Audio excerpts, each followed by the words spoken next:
What's up, traders? In today's video lesson, I will be showing you how to identify valid supply and demand zones. So stay tuned.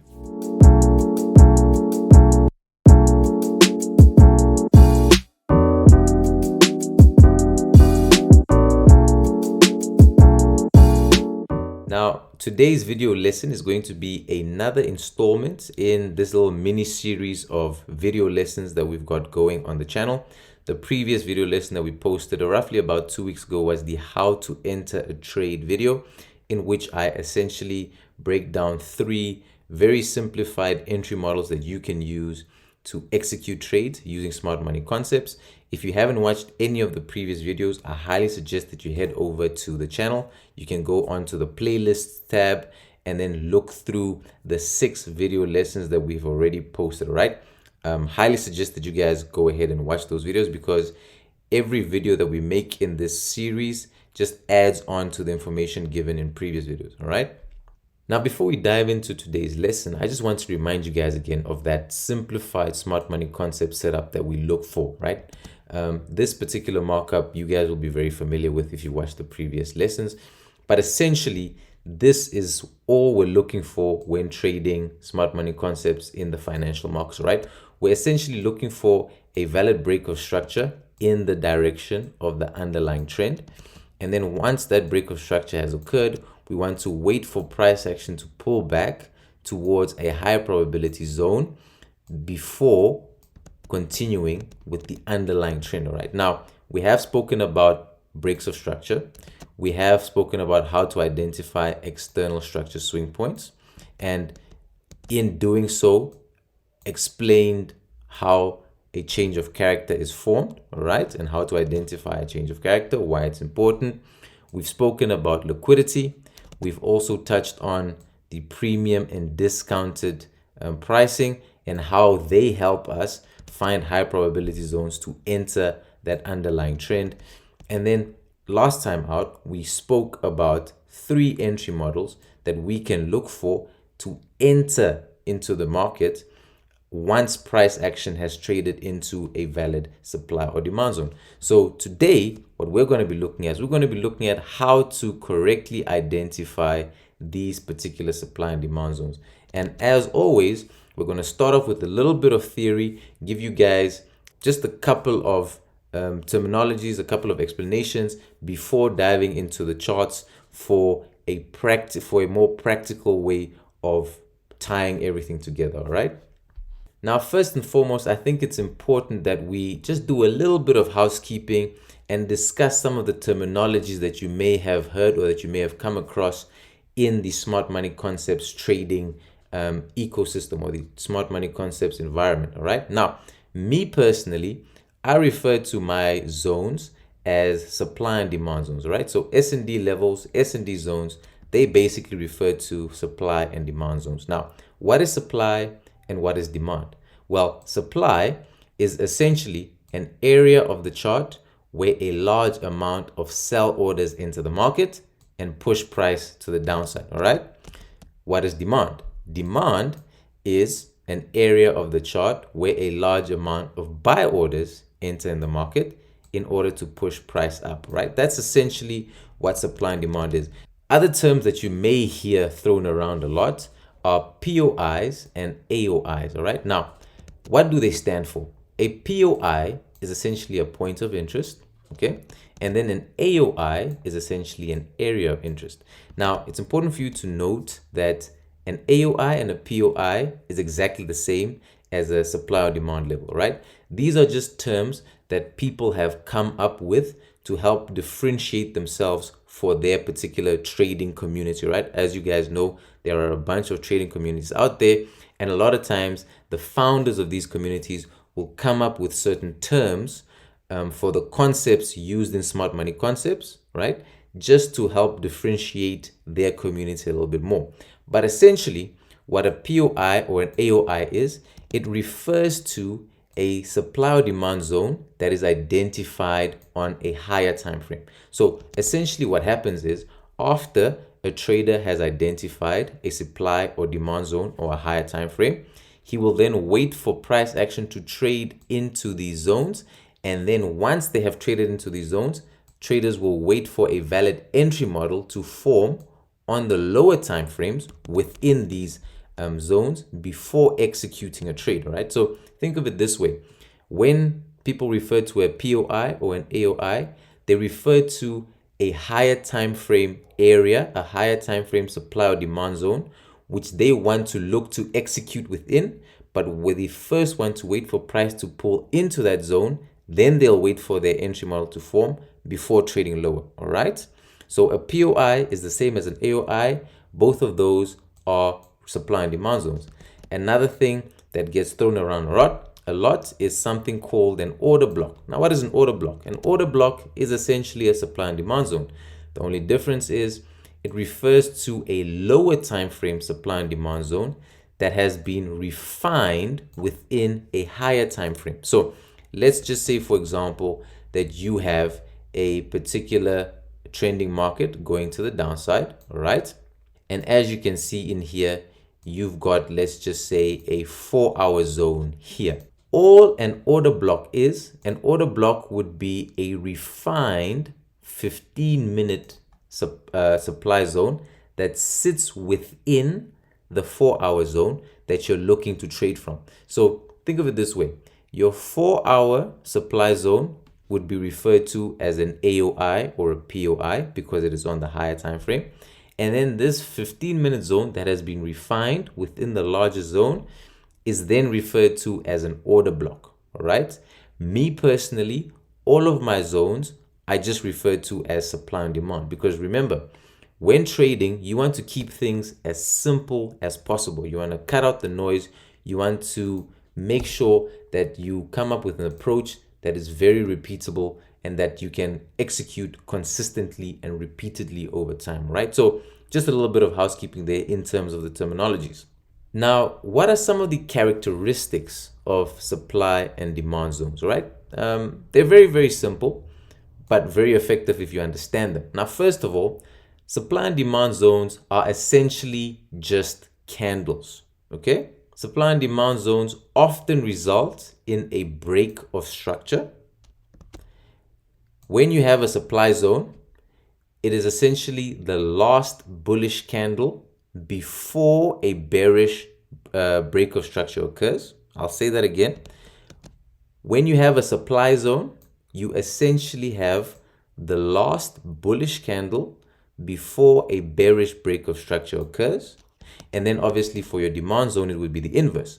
So for a demand zone, that would be the last bearish candle before a bullish break of structure occurs. Now, don't worry, when we dive into the charts in a little bit, all of this will make a little bit more sense, will be a little bit more clear, but that is essentially what we have. We essentially have S&D zones that are forming from a candle, okay?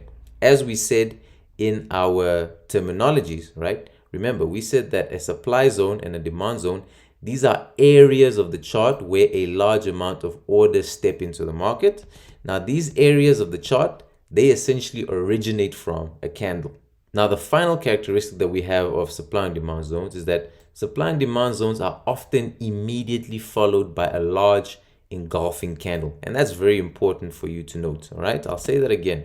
Supply and demand zones are often immediately followed by a large engulfing candle. If you think of it this way, once a large amount of orders step into the market, you will tend to see really high volume movements pushing price up or pushing price down, right?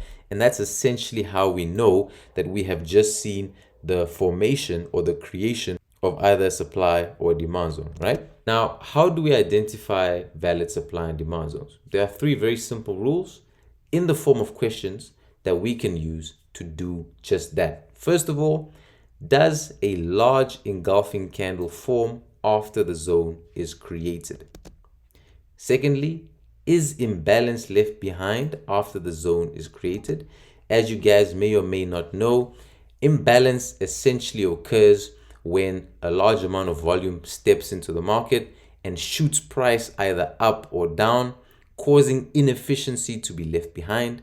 And this inefficiency at some point in the future needs to be filled before price action can continue with the underlying trend. So it's just the tendency of the markets, right? It's a tendency which means it won't always occur, but it is definitely one thing that we want to look out for when trying to identify those valid zones. All right. And then last but certainly not least, definitely the most important one is, does a valid break of structure occur after the zone is created? 3 very simple rules that we can use to help identify those zones. But before we dive into some actual chart work, I want to give this very, very important disclaimer. All right. There are more advanced techniques for identifying supply and demand zones. I'm talking about stuff like flip zones. I'm talking about stuff like buy to sell zones, sell to buy zones. I'm talking about wick zones. There are a bunch of different ways that you can identify supply and demand zones, right? However, these 3 simple rules will help you build an important foundational understanding of the concept. All right. You guys need to remember, supply and demand trading is vast. The concepts contained within supply and demand trading is extremely complex. But what I want to do on this channel is I want to help you guys navigate your way through SMC trading as best as I can by giving you very simplified approaches to these concepts. What you'll notice is, by purely identifying and learning how to identify valid zones using these 3 rules, the more chart time you put in, the more you'll see certain occurrences in the market that also lead to other valid supply and demand zones. But it all starts by being able to correctly identify the supply and demand zones using these rules, and then applying it over a period of time consistently. All right. What we're going to do now is we're going to dive into some chart work and actually look at practical examples. Now, instead of showing you guys perfect examples of a valid supply or demand zone, what I thought I would do instead is show you guys a technique that you can utilize to help identify supply and demand zones in hindsight, right? So hindsight is a very powerful way of backtesting in trading. It's a very powerful way of trying to learn a new concept because you get to see what happened after the fact. All right. So how does this particular technique work? Well, I'm here on USD CAD. I'm on the 15-minute chart, and all you want to do, you essentially just want to mark out your major turning points. All right. So you basically want to mark out the major areas of the chart where price action has changed direction. Right now, why do you want to do that? You want to do that because, you know, whenever price action changes that direction, more often than not, that change of direction will lead to a break of structure. Now, remember, what is one of the 3 rules that we look for when identifying a valid supply or demand zone? We want to look for a break of structure. So what we want to do is we just want to mark out those major turning points in price action, right, on any time frame. I'm just going to be doing it here on the 15-minute chart. And what you want to do is you want to zoom in a little bit closer. Okay, so let's just take, for example, this particular turning point. We can quite clearly see that as price action trades into this particular area, we can see that eventually price action trades down quite aggressively to the downside. We obviously have a valid break of structure here. Now, once you have that turning point, what you want to do is you want to look to the left, okay, from that particular point, and you want to see where that particular turning point originated from. Okay, I'll say that again. Once you have marked out your turning point, you want to look to the left and you want to see where did that particular turning point originate from. And as you can see in here, if I bring on this tool, you can see that this particular turning point in price originates from this 15-minute supply zone. So I'm going to mark it out as a supply zone, and we're going to ask ourselves whether our rules are met. Now, remember what I said.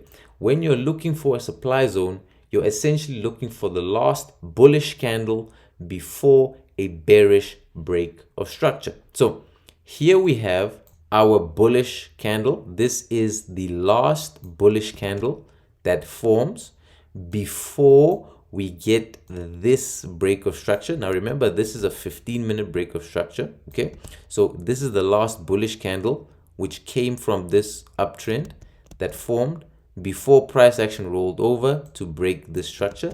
So that's our first characteristic met. All right, with the supply zone, we're looking for the last bullish candle before a bearish break of structure occurs.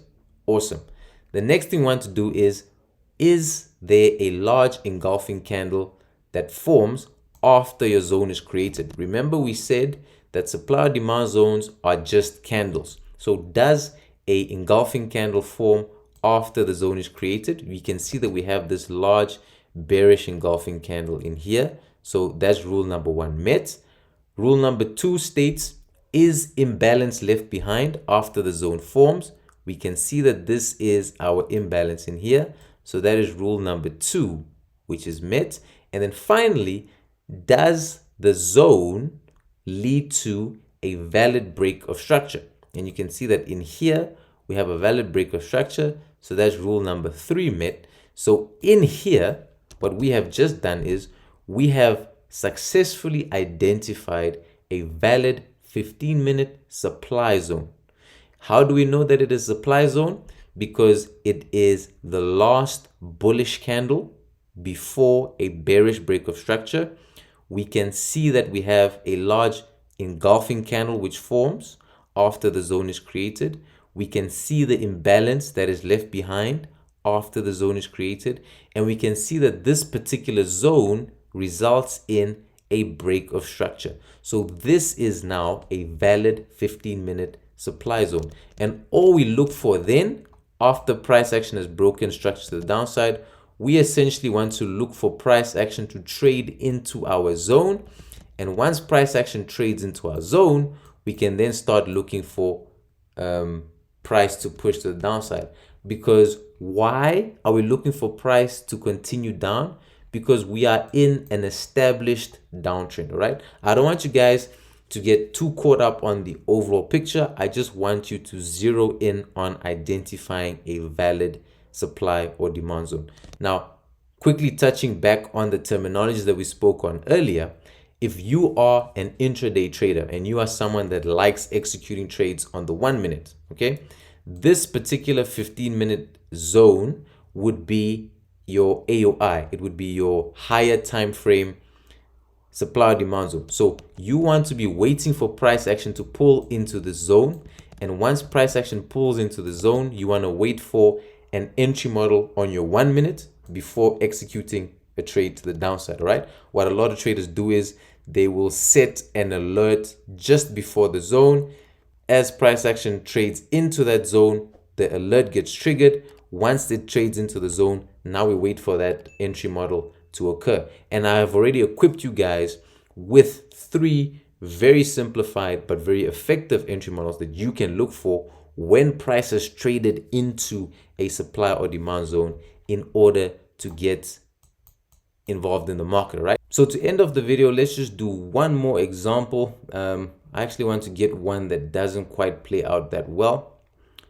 So if we look at this particular turning point in here, so we can still agree that price action is in an established downtrend. All right, we are still putting in those lower highs and we're putting in those lower lows in here. All right, so as we can see, price action trades up and we have this rather significant reversal to the downside. So if we zoom in a little bit and if we look to identify and investigate what happened to the left, notice how if we pull price, or if we look at what price action did all the way to the left here, notice how price action actually stops just shy. All right, price action stops just shy of mitigating this particular 15-minute zone in here. Now, again, how do we know that it is a 15-minute zone? If we zoom in a little bit more and if we investigate, we can see, all right, we can see that we have the last bullish candle, which would be this little candle in here, the last bullish candle before a bearish break of structure, which tells us that this is a potential supply zone. We have a large engulfing candle that forms after the formation or after the creation of that supply zone. We have imbalance that is left behind after the creation of that supply zone. And we again obviously also have that bearish break of structure to the downside. All right, so we know that this is a valid 15-minute supply zone. Okay, but if we zoom in a little bit closer, notice how price action at this particular turning point, it stops just shy of mitigating this particular 15-minute zone before giving us a nice reversal. Okay, but if we just extend that ever so slightly, right, notice how price action comes in to eventually tap into that 15-minute zone before absolutely collapsing. Now, this is why I get so excited to trade the markets and to try and pick the puzzle of what price is doing and why it does what it does. Now, this particular wick in here, this was the 27th of July. This was a news event. This was when the Fed released its interest rate decision, increasing its interest rate to, I believe it was 2.25% as expected, right? But notice how even in a volatile market, after a news event, right, price action pushes up, mitigates something before rolling over. Now, you may be asking yourself, well, why didn't this particular push to the upside mitigate here? All this particular push did is, this particular push went ahead and created liquidity, okay? Because a lot of people would have now seen this, okay? They would have now seen this as a nice area of resistance, okay? And a lot of traders would have been looking to enter here. But what does price action end up doing? It ends up forming these equal highs, forming this double top, which conveniently sits just below a supply zone. The news event taps price, takes out this liquidity, price taps into and mitigates this 15-minute zone, and then it rolls over. Now, don't get me wrong, this is a unicorn, right? It won't always play out like this, especially with high volatility news events like an interest rate decision. But you can see how price won't always immediately pull back to your supply or your demand zone, which is why you need to get comfortable with being able to wait for those zones to occur. If we just investigate just a little bit further up, right? Just a little bit further up in this particular push here, what we can see is that we have another valid 15-minute supply in here, right? And we mark that out because it's valid. And how do we know it's valid? It's valid because it meets our rules. That is the last bullish candle before a bearish break of structure. We can see that, or the last bullish candle before a bearish break of structure. We can see the large engulfing candle. We can see the imbalance. We can see the break of structure. That is valid. But at no point does price action pull back to mitigate the zone. What price action actually ends up doing is it ends up mitigating a zone slightly lower. Now, if you are in a situation where you keep missing out on zones like this, or price never comes to zones like this, I will be making a video on the best way to filter your supply and demand zones, to filter your order blocks, to find those really high probability zones.